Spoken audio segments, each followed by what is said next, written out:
Tapi khusus secara pribadi, saya lebih cenderung kepada menarik diri untuk beriktiraf kepada Allah. Artinya dari 11 bulan yang lalu, apa sih yang sudah kita perbuat untuk urusan ukhrawiyah kita seperti itu. Ya. Lalu lantas kenapa Allah mengistimewakan 1 bulan? Hmm. Puasa itu secara terminologi berarti imsak, Imsak, menahan. menahan. Ambilkan dari kata soma, yasumu, sauman, siyaman. Kemudian orang yang melaksanakannya disebut shaim, dan seperti itu. Soaim, Ustaz ya. Shaimun, orang Soaim. yang berpuasa. Ada yang terkenal dalam hadis. Tetapi sejatinya hakikat dari puasa itu adalah melakukan sesuatu yang luar biasa dalam konteks menahan. Menahan. Bukan berarti tidak melakukan apa-apa, seperti itu. Iya. Seseorang bersifat atau berperilaku layaknya ulat bulu dalam tanda kutip, jangankan untuk saling bertegur sapa, saling berinteraksi, face to face segala macam. Tampak jauh pun orang tidak senang melihat kita. Assalamualaikum sahabat inspiratif, selamat datang dan jumpa lagi dengan Rizal Azwadi di podcast Bijak Bicara Sejenak. Tak terasa bulan Ramadan sudah semakin dekat, hanya tinggal hitungan waktu, bulan yang penuh berkah, rahmat dan ampunan dari Allah SWT, bulan yang selalu dirindukan oleh umat Islam seluruh dunia. Bulan Ramadan bukan hanya soal menahan lapar dan juga dahaga, tapi juga meningkatkan ibadah, memperbaiki diri, dan juga mempererat tali silaturahim dengan sesama. Pada episode kali ini, kita akan bincang seputar Ramadan. Telah hadir bersama kita Ustadz Reza Hanifah. Selamat datang, Ustadz. Selamat datang, Pak Rizal. Terima kasih telah meluangkan waktu dan bergabung dengan kami di podcast ini. Dengan senang hati. Untuk mengawali pembicaraan atau perbincangan ini, setiap kita tentunya memiliki momen-momen spesial di bulan Ramadan. Ya, betul. Apa sih yang paling Ustadz tunggu-tunggu di setiap kali Ramadan datang? Silakan, Ustadz. Ya, terima kasih, Pak Rizal. Persoalan momen itu sebetulnya tergantung siapa orangnya. Bagaimana kita memposisikan diri di saat momen tersebut datang. Seperti halnya Ramadan umpamanya. Mungkin bagi sebagian orang yang menarik dari Ramadan itu adalah rutinitas hari-hari di saat jam kerja dipersingkat. Iya. Atau bagi anak-anak kita, momen yang mereka rindukan itu adalah di saat waktu berbuka atau tarawihan, atau pagi-pagi menjelang sahur seperti itu. Tapi khusus secara pribadi, saya lebih cenderung kepada menarik diri untuk beriktiraf kepada Allah. Artinya dari 11 bulan yang lalu, apa sih yang sudah kita perbuat untuk urusan ukhrawiyah kita seperti itu. Lalu lantas kenapa Allah mengistimewakan 1 bulan? Artinya harus ada yang balance di situ. Seimbang seperti itu. Ketika kita 11 bulan pergi pagi, pulang petang, keringat banting tulang untuk pemenuhan kebutuhan jasmaniah kita, maka kata Allah seolah-olah seperti ini. Ini loh, ada 1 bulan, kita harus akselerasikan 1 bulan ini full untuk ruhaniah kita. Seperti itu. Oke. Nah, namun ada juga orang yang mengatakan puasa memiliki makna yang jauh lebih dalam. Apa sih esensi dari puasa dalam konteks spiritualitas dan juga dalam kehidupan sehari-hari, Ustaz? Oke. Kalau kita baca di berbagai literatur, puasa itu secara terminologi berarti imsak. Imsak, menahan. menahan. Ambilkan dari kata soma, yasumu, sauman, siyaman. Kemudian orang yang melaksanakannya disebut shaim, dan seperti itu. Soaim, Ustaz ya. Shaimun, orang yang berpuasa. Ada yang terkenal dalam hadis, inni shaimun. Itu bentuk subjeknya, orangnya, seperti itu.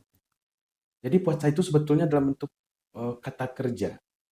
Walaupun dalam pengertian kita, menahan itu bersifat pasif, tetapi sejatinya hakikat dari puasa itu adalah melakukan sesuatu yang luar biasa dalam konteks menahan. Bukan berarti tidak melakukan apa-apa, seperti itu. Jadi berpuasa mungkin bagaikan seekor angsa putih yang berenang di atas kolam. Di atasnya dia tenang, tidak bergerak, tetapi di bawahnya dia selalu bergerak dan melakukan progres. Itulah yang kita kejar selama bulan suci Ramadan. Bagaimana dari hari ke hari itu ada progresnya, ada dinamikanya. Tentu tidak mengenakan ketika ada sebuah kegiatan yang kita lakukan secara berulang-ulang dari satu hari, hari kedua, hari ketiga, namun tidak memberikan efek apapun kepada ruhaniah kita. Nah, yang pertama itu. Yang kedua, Ramadan tentu menggiring kita kepada goal atau output yang setiap orang inginkan, yakni la'allakum tattaqun. Nah, maka ketika yang dipanggil adalah orang yang beriman, ibarat orang menanam benih benih itu dititipkan di dalam hati yang subur, disirami dengan siam, disirami dengan qiyam di bulan Ramadan, Mm-mm. tilawah Quran, zikir, salat Mm-mm. malam. Mm-mm. Akhirnya benih tadi tumbuh berkecambah, Iya. berkuncup, berkembang, berbunga, berbuah manis. Nah, itulah dia yang ketakwaan. Buah manis dari tutur kata, buah manis dari tingkah laku. Jika sebelum berpuasa seseorang bersifat atau berperilaku layaknya ulat bulu dalam tanda kutip, Mm-mm. jangankan untuk saling bertegur sapa, saling berinteraksi, Iya. face to face segala macam, tampak jauh pun orang tidak senang melihat kita. Mm. Tapi begitu ada Ramadan, itu ibarat kepompong waktu yang menjadikan seekor ulat tadi menjadi kupu-kupu. Yang indah Ustaz. Yang indah. Mm. Oke. Selain ibadah ritual puasa, Ramadan adalah waktu yang tepat untuk memperbaiki diri atau kualitas hubungan dengan keluarga maupun teman. Nah, bagaimana hubungan personal ini berperan dalam memperdalam makna Ramadan secara keseluruhan, Ustaz? Oke. Terkait dengan korelasi antara puasa dengan hubungan dengan sejawat kan seperti itu. Iya. Sebetulnya kita sering menyangkutkan bersyukur dan bahagia dalam kapasitas yang berbeda. Itu dulu. Mm. Sesuatu yang kita lakukan dengan penuh sukacita, kebahagiaan, maka tidak akan menjadi beban. Iya, iya. Sebaliknya, sesuatu yang kita lakukan secara terpaksa, seringan apapun itu akan menjadi beban. Nah, berpuasa, walaupun sifatnya ibadah individu, tetapi kita mengerjakannya secara kolektif. Dia bukan puasa ini ya, bukan ibadah yang disyariatkan berjamaah, Mm. tapi di waktu yang sama, di tempat yang sama, di lingkungan yang sama, kita semua ketika memenuhi rukun dan syarat wajib harus berpuasa seperti itu. Iya. Nah, terkait dengan bagaimana sih korelasinya dengan sesama, dengan teman sekerja, keluarga, dan orang-orang terdekat kita. Iya. Sebetulnya secara teori, kebahagiaan itu adalah soko guru dari beribadah. Suatu ibadah akan terasa nikmat dilaksanakan ketika ada kegembiraan dalam Iya. menghadapinya. Namun sayang sekali kita seringkali memperlakukan kaidah ini terbalik, Pak Rizal. Iya, iya. Kita lakukan kewajiban tanggung jawab ketika oke, direspon baik oleh orang lain, kita bahagia. Ketika direspon negatif orang lain, otomatis kita berduka. Iya, iya. Nah, bagaimana bisa kita mengatakan bahwa puasa ini akan memberikan tendensi positif atau tendensi negatif dari orang lain, sementara Allah sendiri mengatakan bahwa as-saumu li wa ana ajzabi. Yang tahu dengan siapa yang berpuasa, siapa yang tidak, cuma Allah. Iya. Dan dia tentu saja. Upah dan ganjaran pun hanya Allah yang tahu. Mm. Nah, jadi kalau ingin mengkorelasikan antara puasa dengan bagaimana kita membina, membangun hubungan yang baik, relasi yang baik dengan taman sejawat, dengan keluarga, handai tolan, dan segala macam, maka poinnya satu saja. Apa itu? Kita mesti membangkitkan kegembiraan, kebahagiaan dahulu dari dalam diri kita, Mm. baru kita bisa menularkan kebahagiaan yang sama kepada orang lain.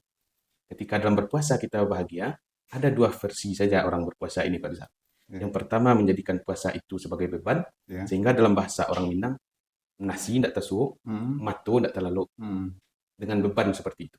Riskan beratnya. Saking beratnya. Mm. Tapi bagi orang yang berbahagia, Mm. selayaknya orang sedang jatuh cinta kepada pasangannya, di saat nasi tidak tersuuk, mato tidak lalu, justru semakin ia merasakan tekanan dan pressure seperti itu, ia merasa itulah pengorbanan dia terhadap orang yang dia cintai. Jadi semakin ringan segitu. Semakin ringan. Bahkan kalau mesti merangkak-rangkak berdarah-darah sekalipun, ketika dilakukan dengan penuh cinta, maka akan terasa nikmat. Dan bahagiakanlah diri kita dengan berpuasa, maka efek dominonya akan sampai kepada orang-orang sekeliling kita. Ada lagi, saya teringat kepada sebuah teori bahwa sebetulnya kebahagiaan itu sebelum kita melakukan sesuatu, 80%-nya itu dari internal kita. 80% ya. Kalau tidak salah konsep teorinya teori Pareto lah seperti itu. Dan 20%-nya apa? 20%-nya itu baru dari orang lain. Terkadang kita menyangkutkan kebahagiaan kita kepada orang lain. Sehingga ketika kita menyenangkan bagi mereka, baru kita bahagia. Padahal ini sebaliknya. Untuk membahagiakan orang lain, maka bahagiakan dahulu diri kita. Begitu seharusnya. Jadi ketika sumu tosihu, puasalah kamu, maka engkau akan sehat. Kesehatan yang paling utama bukan di dalam tubuh yang kuat, terdapat jiwa yang tetap di dalam tubuh yang sehat terdapat jiwa yang kuat. Bukan. Dalam konsep puasa berbeda. Justru sebaliknya. Gimana, Ustaz? Di dalam jiwa yang sehat terdapat tubuh yang kuat. Jadi cari dulu jalan ke dalam, baru kita sibukkan dengan mencari jalan keluar. Ya. Dalam banyak tradisi, Ustaz, Ramadan menjadi refleksi diri untuk memperbaiki hubungan dengan Allah. Namun dalam dunia yang serba cepat ini, Iya benar. bagaimana kita bisa memanfaatkan bulan Ramadan untuk meningkatkan kualitas ibadah kita, baik secara holistik, baik secara spiritual, emosional, dan juga sosial, Ustaz. Terkait dengan ibadah yang kita khususkan dengan momen tertentu, tidak hanya Ramadan, Hmm, sebetulnya itu adalah bahasa cinta yang diberikan Allah oke. untuk memaksa kita agar lebih meningkatkan lagi kualitas dan kuantitas ibadah kita. Hmm, Jika di luar Ramadan amalan sunat dinilai 1, iya. maka di dalam Ramadan akan yudha'af lahu min asyarin, dilipat gandakan perhitungan Allah itu dari 10 ila Oke. 700 Hmm, sampai 700. Nah, begitulah. Baca Quran ketika di luar Ramadan, satu huruf dinilai 10 kebaikan, maka dalam Ramadan justru berkali-kali lipat. Belum lagi ketika kita beramal di malam Lailatul Qadar. iya. Itu perkaliannya secara matematika logis 80 tahun, 1000 bulan, seperti itu. Hmm, Tapi bagaimana kita bisa secara paripurna menjadi hamba yang bertakwa iya. dari segi spiritualitas, dari segi sosial, dari segi segala macam. Hmm, Nah, Ramadan, sebagaimana saya sampaikan di awal tadi, dia merupakan sebuah mesin waktu. iya. Yang kalaulah kita sebagai manusia, karena lamoy duit banyak dirasai, Hmm, jauh berjalan banyak dilihat. Semakin lariklah diri kita itu dengan eh, fisik yang tidak lagi sempurna, jiwa yang tidak lagi paripurna. iya. Maka begitu masuk ke dalam Ramadan, Iya. kembali di-refresh ulang. Hmm, Sehingga jasad kita menjadi kembali tangguh, iya. sehingga fisik kita kembali paripurna. Sehingga ibadah holistik, jiwa dan raga pun akan terlaksana dengan baik. Artinya seperti ini. Secara sederhana, Iya. ketika kita beramal di luar Ramadan, mungkin kita memposisikan urusan akhirat itu adalah Hmm, eh, sebagai pelengkap saja, sekunder saja dalam iya. kehidupan kita. Padahal kata Allah, justru yang paling pokok itu ibadah untuk akhirat. Hmm, Wa ma khalaqtul jinna wal insa illa liya'budun. Ibadah adalah hal yang paling vital dalam kehidupan. Artinya kita tidak akan bisa mengaku sebagai manusia ketika kehilangan jati diri kita sebagai seorang hamba. Maka hamba itu siapa? Pertanyaan kan seperti itu. Tidak dikatakan hamba ketika ia hanya terdiri dari ruhnya saja. Tidak dikatakan hamba ketika dia hanya terdiri dari fisik atau raganya saja. hmm, Nah, ketika raga ini dipertemukan dengan jiwa, di saat itulah kita bernama manusia.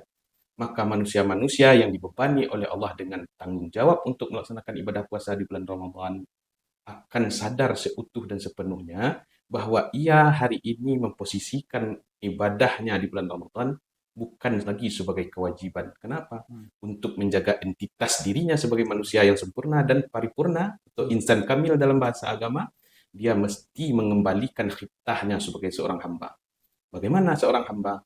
Kalau bahasa Minangnya Pak Rizal, disuruh bayi, hmm, ditagah berhenti. Tidak ada tanya sesudah perintah, tidak ada debat sesudah larangan. hmm. Ketika ia urusi urusan Allah, maka dia yakin, seyakin-yakinnya urusan dia Allah sendiri yang akan turun. Memposisikan diri, itulah kunci dari suksesnya kita melaksanakan ibadah secara holistik di bulan Ramadan. Nah, ini ada kaitannya dengan pertanyaan berikutnya nih, Ustaz. Meskipun Ramadan adalah bulan untuk kita beribadah, Ya, eh, dalam menjaga keseimbangan antara rutinitas kerja, keluarga, dan kewajiban spiritual, bagaimana kita mengelola waktu agar eh, kita tidak mengorbankan apa namanya kualitas ibadah kita dan ya. tidak mengabaikan tanggung jawab yang lainnya, Ustaz. Oke. Khususnya di Indonesia, kita mayoritas menganut mazhab Syafi'iyah dalam fikih. Hmm, Nah, jika benar-benar kita sebagai pengikut mazhab Syafi'iyah tentu saja, hmm, kita lihat sejarah bahwa Imam Syafi'i sepanjang bulan suci Ramadan itu menutup, tidak hanya Imam Syafi'i, ulama-ulama salaf menutup kajian-kajian rutin mereka untuk berfokus di bulan suci Ramadan. hmm, Para sahabat di generasi terbaik umat ini pun seperti demikian. Bahwa mereka mempersiapkan diri jauh-jauh hari. ya, Seperti halnya orang pergi berperang. Ramadan itu waktunya bertempur habis-habisan. hmm, Mesti bercakap berdarah-darah dahulu ya, ya, untuk mendapatkan ketakwaan. Maka di bulan Rajab mereka mempersiapkan ilmunya, mempersiapkan bekalnya, peralatannya juga, peralatannya. Ketika ingin berperang tentu harus ya, ada keterampilan, skill ya, seperti itu. amunisi ya, Amunisinya harus ada. Di bulan Sya'ban begitu mereka melatih diri, riyadhahnya di bulan Ramadan, hmm, persiapannya di bulan Ramadan. ya, Nah, begitu Ramadan di bulan Sya'ban, begitu hmm, Ramadan datang, hmm, ya sudah Persincangkan lengan baju, bakatihkan lengan sarawak, Ya. kancangkan ikik pinggang. Hmm. Raja'na min jihadil asghar, kita baru pulang dari jihad yang kecil, kata Rasulullah, ila jihadil akbar, kepada jihad yang lebih dahsyat. Ayu jihadil akbar ya Rasulullah, apalagi yang lebih dahsyat dari ini? Jihadun nafsi. Kita akan berperang melawan musuh yang tidak kelihatan. Nafsu ya. Nafsu, diri. Nah, ketika yang kita jadikan musuh dalam tanda kutip adalah diri kita, maka yang perlu kita redam adalah keakuan diri, egoisme kita, ananiah yang ada dalam diri kita. Dari situ kita bisa menarik kesimpulan bahwa untuk memposisikan mana yang mesti kita prioritaskan dalam bulan suci Ramadan, sebetulnya kita tidak punya pilihan. Kita tidak punya pilihan. Karena memang Ramadan itu diperuntukkan oleh Allah bagi kita sebagai umat Nabi Muhammad SAW yang hidup di akhir zaman. Dan kalau dalam bahasa sederhananya, sudahlah badan kita ketik-ketik, umur kita singkik-singkik, tambah puluh kita pamanik dalam ibadah. Kita butuh waktu tertentu yang di saat itu Allah mengakselerasikan, Allah melakukan percepatan untuk mengejar ukhrawiyah kita. Dan bayangkan ketika sudah pun diberikan oleh Allah waktu yang istimewa ini, kemudian kita tetap menyibukkan diri dengan hal-hal yang bersifat kekinian, maka alangkah meruginya kita. Nah, tentu tidak serta-merta kita meninggalkan kewajiban kita sebagai apa kita hari ini. Nah, tentu kita tidak bisa menafikan bahwa setiap orang punya gaweannya masing-masing pula. Tentu ketika Pak Rizal jadi pegawai negeri, tentu harus ada tanggung jawab mesti dilaksanakan sesuai dengan tupoksi. Nah, barangkali kita terlalu sempit memahami ibadah dalam bulan suci. Tidak hanya hal-hal yang bersifat ritual seperti puasanya tentu saja, atau salat, bahkan hal-hal kecil yang menurut kita adalah adat atau tradisi pun akan menjadi sebuah ibadah dan catatan amal tersendiri di sisi Allah ketika kita niatkan ibadah. Bekerja pun akan menjadi ibadah. Bahkan dalam hadis, walaupun hadis ini dipertanyakan kesahihannya, tidur sekalipun akan bernilai ibadah. Walaupun secara garis besar, apapun kegiatan yang di saat kita niatkan itu karena Allah, maka akan dituliskan oleh Allah sebagai suatu catatan kebaikan. Maka tentu saja kita menginginkan bahwa kedua hal ini akan seiring sejalan bagaikan dua rel kereta api yang akan menghantarkan lokomotif dan gerbong ke tujuan. Kita, keluarga kita, institusi kita, lingkungan sejawat kita tidak ingin terlalu luas surga itu untuk kita tempati sendirian. Maka sejatinya justru ketika kita berkumpul dalam satu lembaga, institusi, baik itu dalam dunia kerja, atau bahkan organisasi kecil, taruhlah, sebutlah rumah tangga seperti itu. Justru ketika papa menjadi nahoda, mama jadi juru haluan, kemudian si papa mengarahkan kemana perahu kita ini akan kita tepikan, maka di saat itu seluruh anggota keluarga menjadi anak kapal yang saling bahu-membahu menggapai tujuan. Nah, ketika juru mudi ini betul yang kehilangan arah, ketika nakhoda ini betul yang kehilangan kompas, tidak terbayangkan bagaimana nasib anak istrinya di belakang. Ketika pimpinan dalam lembaga atau organisasi ini betul yang tidak mampu mengarahkan untuk kemanalah bahtera besar ini akan ditepikan, dilabuhkan, maka akan berimbas kepada carut-marutnya urusan di dunia, apalagi di akhirat kelak.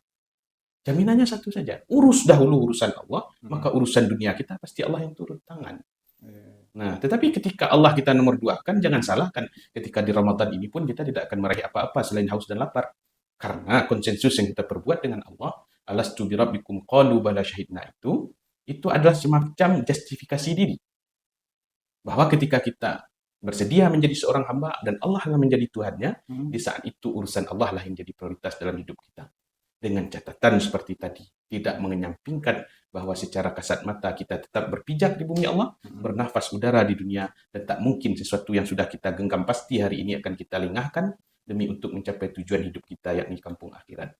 Hanya saja porsinya tentu tidak sama. Lau ta'lamu ummati ma fi Ramadan. Andai kata umat ini tahu apalah yang terkandung dalam bulan suci Ramadan ini, latamannau an takuna sanatu Ramadan. Mereka akan minta ke Allah, Ramadankanlah 11 bulan yang lainnya, Allah.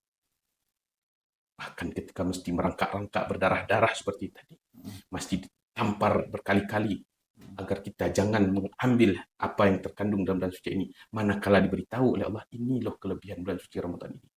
Maka mungkin istilah orang awaknya, peputuh nyawa bakalang mariah, manusia pasti mau. Saat dia tahu apa yang dijanjikan oleh Allah dalam bulan suci ini. Dan sayang sekali, tidak setiap orang yang akan merasakan, kecuali orang yang benar-benar mewakafkan dirinya zahir dan batin untuk melaksanakan ibadah di bulan suci Ramadan. Nah, baik. Tapi gini juga, Ustaz. untuk kebanyakan orang di luar sana. Ya. Bulan Ramadan itu adalah waktu bagi mereka untuk mengait rezeki untuk kebutuhan mereka Ya. dan keluarganya gitu. Nah, bagaimana mereka itu bisa mengelola waktunya itu loh, Ustaz? Antara ibadah, keluarga, dan lain halnya gitu. Mungkin tadi agak umum saya memberikan jawaban atau respon dengan pertanyaan Pak Rizal ya. Mungkin secara pribadi pun saya merasakan hal yang sama. Hmm. Saat kita dituntut untuk melaksanakan tanggung jawab di kantor umpamanya, Hmm. sementara kita ingin pula maksimal dalam urusan ibadah. Iya, Kan seperti itu. itu Ustaz. Benar. Kita tidak ingin pula momen-momen luar biasa ini terlewatkan dengan keluarga tercinta. Seperti itu. Maka tip dan triksnya mungkin sudah sering disampaikan oleh guru-guru kita. Bahwa manajemen waktu itu yang terpenting dalam bulan suci. Sehingga di Indonesia dikenal imsak. Kalau di luar negeri tidak ada itu imsak. Kenapa? Karena sudah menjadi kebiasaan bagi kita. 10 menit sebelum azan berkumandang kita sudah menahan. Artinya apa? Artinya kita mesti menentukan batas-batas yang konkret. Kapan kita masih boleh makan, kapan kita mesti menahan. Walaupun dalam tataran ibadah, sebelum fajar terbit, sebelum azan berkumandang, kita masih dipersilakan untuk makan ataupun minum. Cuman ketika waktu sudah datang, fajar sudah tiba, apapun yang ada di mulutmu, keluarkan. Saking konkretnya seperti itu. Dari dalam urusan yang lebih real, dalam dunia kerja, dari jam sekian sampai jam sekian, kita tetap melaksanakan tugas sesuai dengan kewajiban. Yang disayangkan itu ketika kita mengharapkan keuntungan duniawi, kemudian kita melalaikan dan mengabaikan kewajiban yang mesti kita jalankan sebagai orang muslim. Anda orang yang berpikir dan berprinsip dia harus mengejar pendapatannya untuk berhari raya berlebaran. Keuntungannya, sehingga dia mengorbankan waktu untuk bekerja, bekerja dengan sekuat tenaga untuk mendapatkan modal belanja di hari raya. Karena momennya di bulan Ramadan. Ya, seperti itu, momennya di bulan Ramadan. Sehingga yang biasanya justru sebaliknya seperti yang kita bahas di awal, justru terbalik seperti itu. Yang Allah inginkan kita memaksimalkan potensi kita di urusan akhirat, tapi justru hari ini akan ada sebagian kita yang justru mengejar dunianya. Tapi akan berbeda ketika di akhir-akhir Ramadan, mereka yang berbahagia dari dalam, dari hati, dengan mereka yang berbahagia dengan sukacita yang semu. Beda, nuansanya berbeda. Ketika mereka menempatkan kebahagiaannya bersyarat dengan ada baju baru, ada pakaian baru, ada uang di saku, bisa berhari raya layaknya orang yang berpuasa, sementara mereka tidak. Maka ada yang hilang dalam diri mereka. Seperti yang kita sampaikan di awal, kebahagiaan yang kita sangkutkan di pandangan manusia, di mulut orang lain, hanya 20% saja. Sementara kebahagiaan sejati yang diinginkan itu hanya di dalam hati. Nah, kalau untuk urusan yang sebatas normal kita berusaha, Allah pun tahu sebetulnya Pak Rizal, bahasa kita ini adalah makhluk tijarah. Hal adulukum ala tijarah. Bukankah Allah menawarkan seperti itu? Oh, Allah tahu engkau ingin sedikit berusaha, tapi keuntungannya berlipat ganda. Iya, normal. Normal kan? Allah beri tantangan. Ketika engkau jiwa bisnismu bangkit seperti hal adulukum ala tijarah. Mau enggak? Aku tunjukkan sebuah perniagaan yang tunjikum min azabin alim, yang akan menyelamatkanmu dari azab yang pedih. Artinya apa? Dari awal Allah menciptakan manusia, Allah sudah memprediksikan bahwa kita akan cenderung kepada hal-hal yang bersifat kekinian, nampak keuntungan hari ini, bukan nanti-nanti. Kebahagiaan kita tempatkan kepada syarat-syarat material. Ketika ada uang, ada barang, ada kesenangan yang bersifat materi, di saat itu kita anggap bahagia. Sehingga bahagia kita itu menjadi syarat pula untuk kita bersyukur. Jadi bahagia menjadi syarat untuk bersyukur. Sementara yang Allah inginkan, bersyukurlah terlebih dahulu. Maka dengan rasa syukur itu akan bahagia. Nah, seperti itu. Jadi, kalau kita lihat, ketika tidak pun dalam bulan-bulan mulia, bulan Ramadan terutama, di luar Ramadan pun ketika kita lihat di Mekah, di Madinah, begitu terdengar suara azan, mereka biarkan dagangannya tergeletak begitu saja. Iya benar. Detik itu juga. Kenapa? Karena logikanya seperti ini. Bagaimana mungkin kita dosanya paling awal diampuni, doanya paling cepat diijabah, kebutuhannya paling cepat dipenuhi, sementara ketika Allah panggil kita tak datang. Ketika dihimbau-himbau dengan suara azan kita tidak kunjung tiba. Bagaimana mungkin kita menjadi prioritas utama di mata Allah, sementara urusan Allah yang sudah jelas-jelas disampaikan dalam Al-Quran secara eksplisit ini tidak kita jadikan utama. maka silahkan bekerja, silahkan mengupayakan nafkah untuk anak istri, terutama untuk berhari raya, tapi jangan gara-gara hal-hal yang sifatnya sementara, justru kita melepaskan sesuatu kebahagiaan yang bersifat hakiki. Nah, berhari raya bukanlah masalah dengan kulit baju yang indah. Laisal ida liman yalbisul jadid. Berhari raya bukan bagi mereka yang berbaju baru. Ya. Walakinnal ida liman taqwahu yazid. Hari raya itu jujur, itu untuk orang yang bertambah ketakwaannya. Nah, kalaulah hanya kulit luar saja yang kita jadikan tanda bahwa kita dalam kondisi berhari raya, maka ketika terpakailah baju baru itu 2-3 hari lebaran, maka kebahagiaannya pun akan hilang. Tapi ketika bahagia kita di dalam hati dan tidak tersangkut dengan syarat-syarat materi, maka bahagia itu insya Allah akan bertahan sampai selamanya. Bercerita tentang bekerja di bulan Ramadan. Tentu Ramadan menghadirkan tantangan tersendiri bekerja. Iya, betul-betul. Terutama menjelang siang hari dan sore hari itu kan energi terkuras Ustaz ya. Ya. Karena aktivitas kita dari pagi hingga sore gitu kan. Tentu kan energi berkurang untuk energi. Ya. Terus bagaimana kita supaya tetap fit gitu Ustaz dalam menjalani ibadah puasa? Ada nggak tips dari Ustaz agar kita tetap ibadah kita tetap berkualitas tanpa mengorbankan kesehatan gitu Ustaz? Mungkin saya akan menjawab dengan sebuah hikayat. Yang pertama, Pak Rizal tahu onta? Onta ya. Ya, onta ini terkenal dengan tenaganya, daya tahan tubuh yang hebat. Ya. Onta yang sedang jatuh cinta akan mampu bertahan dengan tidak makan, tidak minum berhari-hari. Ya. Sebaliknya ketika onta sedang jatuh cinta, maka dia mampu memikul beban berpuluh kali lipat dari yang biasa ia pikul. Garis bawahnya apa? Lakukan dengan cinta.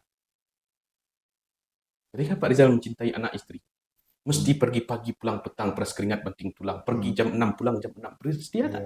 Bersedia, ada beban tak? Enggak jatuh sakit? Enggak. Kenapa? Rasa cinta kita ini yang lebih besar kepada orang kita sayangi. Nah, bagaimana bisa kita mengeluhkan rasa haus, rasa lapar kepada Allah, yang kalaulah kita melakukan karena dasar cinta, ya Allah, sungguh saya tak makan, tak minum bukan karena beban. Tapi sejatinya tidak makan, tidak minum pun kan saya jambangi ketika saya mencintai Engkau, ya Allah. Bukan saya yang terbebani dengan mata yang tidak bisa tidur, tapi justru karena mabuk dengan mencintaimu inilah yang membuat hamba tak bisa tidur. Maka memperbanyak salat, memperbanyak zikir adalah untuk melerai hati karena saking mencintai kepada Engkau, wahai Ilahi. Itu konsepnya. Prakteknya bagaimana? Maka sesuatu yang kita inginkan, faiza azamta fatawakkal Allah. Ada keinginan di hati untuk mencintai Allah, supaya cinta ini tidak bertepuk sebelah tangan, maka langitkan segera doa kita dengan bertawakal kepada Allah. Itu yang pertama yang kita bahas baru saja. Yang kedua, memang harus seperti itu. Sesuatu yang kita anggap tidak normal, ya taruhlah seperti itu. Tidak normal, kenapa? Karena di hari-hari biasa kita fresh sampai sore hari dengan kegiatan yang mungkin bebannya agak dikurangi di bulan suci Ramadan. Pernah kita sampaikan pada segmentasi sebelum ini kan, ketika dilakukan dengan penuh kecintaan, maka di saat itu tak satu pun yang jadi beban. Kita ilustrasikan kembali. Ketika kita mencintai pekerjaan, contoh saya ini tukang, pemajak saya tukang. Saya punya ilmunya. Di saat saya tidak melakukan pekerjaan tukang, ada sesuatu yang hilang dalam diri saya. Sehingga kita berprinsip seperti ini. Saya ini tukang, kalau tidak kita membuat lemari, membuat kursi, membuat meja, membuat konsen pintu segala macam, ada gata tidak mau digawi, ada panik tidak dapat diurui, ada rasa tak nyaman di hati. Ada yang kurang gitu. Ada yang kurang seperti itu.